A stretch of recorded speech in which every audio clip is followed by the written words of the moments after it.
MOAA members and staff, ladies and gentlemen, and honored guests. Last month, I received a call from Ray Mitchell inviting me to say a few words about Larry Taylor's actions on the night of 18 June 1968 that has finally resulted in his being awarded our nation's highest valor award, the Medal of Honor. Had I received such a request over 5.5 decades ago as a 19-year-old newly minted sergeant, being told I would be speaking to a whole room full of senior military officers, I would have viewed it with a certain amount of trepidation.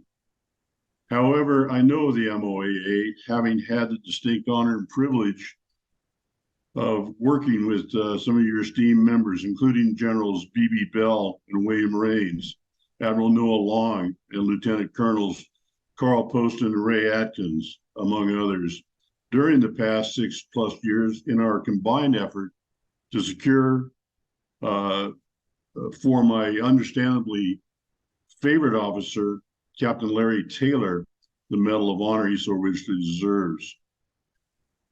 You all know of Larry's feat, and soon we'll be seeing an excellent interview of him produced by Freedom Sings USA, which sheds more light on it from his bird's eye cockpit perspective that night. So Ray asked that I provide my own memories of our battle that night from the perspective of one who fought it on the ground.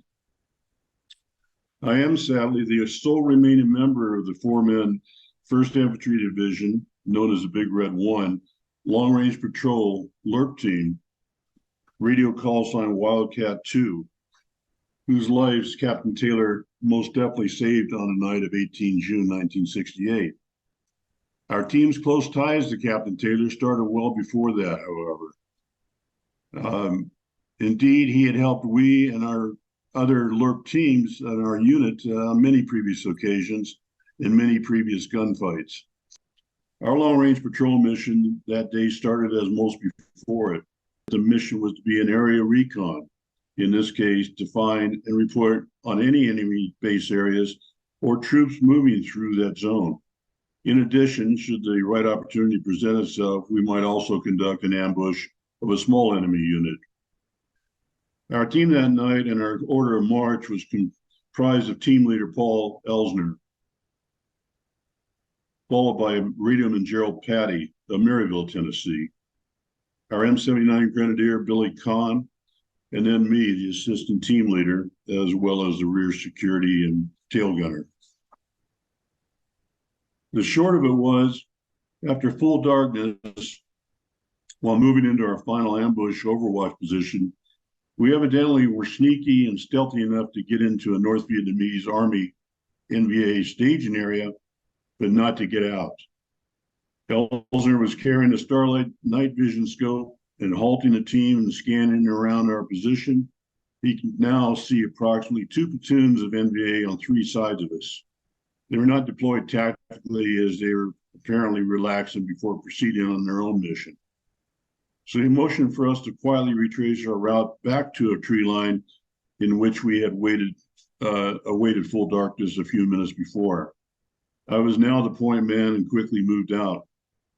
However, before we had moved a dozen meters, Elsner now saw an enemy squad moving into position between us and the wood line, unknowingly closing off our escape route. They quickly communicated our position and situation to 2nd Brigade headquarters and asked for immediate gunship and artillery support, as well as for emergency helicopter extraction. Captain Larry Taylor had the scramble strip alert duty at D Troop that night. As was required, he had his own and his wingman's Cobra gunship in the air and on the way to us in less than 5 minutes. Elsner quickly summarized our situation, and Taylor said, "Okay, we're moving back your way. On my mark, fire your flares. Our initial attack runs will be north to south on either side of you folks." He soon said, "Mark," and we popped our flares. Immediately, all hell broke loose as the enemy began firing at us, providing the Cobras and our team with a bunch of muzzle flashes as initial targets. While Larry Taylor and his wingman, Captain Roger Trickler, quickly eliminated close-in enemy troops and thereby kept it as much as possible a mid-range engagement, We on the ground moved to various positions along our clay parapet, popping up to shoot, then quickly dropping back down into defilade, never shooting from the same place twice in a row. Our gunfight continued for about a half hour. Soon, however, Taylor and his wingmen had fired all of their total of 152 rockets and nearly 16,000 rounds of minigun ammunition. And though we LRRP riflemen had carried about 630 rounds each into the battle and conned the 60 rounds he carried, plus another 15 rounds we carried for him, we're now down to a final magazine each, a few grenades and some claymores. Billy Kahn was now armed only with the remaining 8-round magazine for his service pistol backup weapon. That was it. We were still surrounded and we needed to get out of there somehow. Now totally unarmed, Taylor made a few false attack runs at the enemy, even turned on his landing light to attract attention to himself and away from our team. But that ruse worked only a couple of times, and his ship soon began to take additional battle damage in the process. Normally, when a gunship has expended the ordnance it's carrying, as well as most of its fuel, it was to return to the nearest rearm, refuel point, and to do so before returning to the fight. However, the Huey transport helicopter that had been dispatched, they had experienced a communications problem halfway to us, and it had to abort and return to base. Taylor had also been told there were no more gunships immediately available to relieve his flight and over our team and continue to support us. So it was up to him to get us out somehow. He called 2nd Brigade HQ and told them he was going to land and extract the LRRP team with his Cobra. As a Cobra gunship has no internal cabin and barely room for the single cockpit containing the pilot and the co-pilot tandem seated in front of him, he was told not to make the attempt. Brigade further told him that the LRRPs, us, were trained to escape and evade and needed to do so. Taylor responded in perhaps less than courteous terms that you don't understand. There is no place for them to escape and evade to, or they would have already done so. And now they're also out of ammunition. Having determined his next move, Taylor now switching back to Elsner, he said, "You're going to have to make a breakout." Asked whether the team still had any claymores. And Elsner said, "Yeah, we still have 4. Taylor said we needed to aim them all to the east and southeast, as that was the thinnest portion of the enemy envelopment. And when he said go, we were to detonate them and run like hell on an azimuth of 135 degrees for 100 meters. And we'll work it out from there. A minute later, he yelled, "Go." We immediately blew the claymores and scrambled to the southeast, with Elsner and Patty in the lead and Kahn next.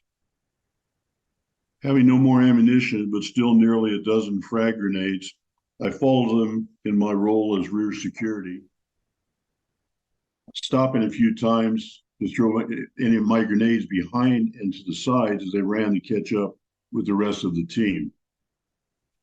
Immediately upon arriving at the designated spot, with the enemy still firing blindly at us and at the sound of the Cobra, Elsner told us that Taylor said, "You guys got 10 seconds to climb aboard anywhere you want, and then we're gone." Elsner and Patty ran around the front of the Taylor's Cobra and straddled the landing skids on its starboard or right side, while both Kahn and I jumped on the port side rocket pods, and Taylor immediately lifted off and headed to a friendly position near Saigon's Tonsanut Air Base. We all just hung on, and I'm pretty sure that Billy Kahn and I somehow left our fingerprints embedded in the aluminum of Taylor's wing. When he landed, we quickly jumped off, ran to the front of his ship, and popped him a salute. I'm sure he and his co-pilot returned the salutes, but it was not till more than 31 years later when we first met on the ground this time that I could directly and personally thank him. So now you know, as Paul Harvey used to say, the rest of the story. Thank you. Wildcat 2 out.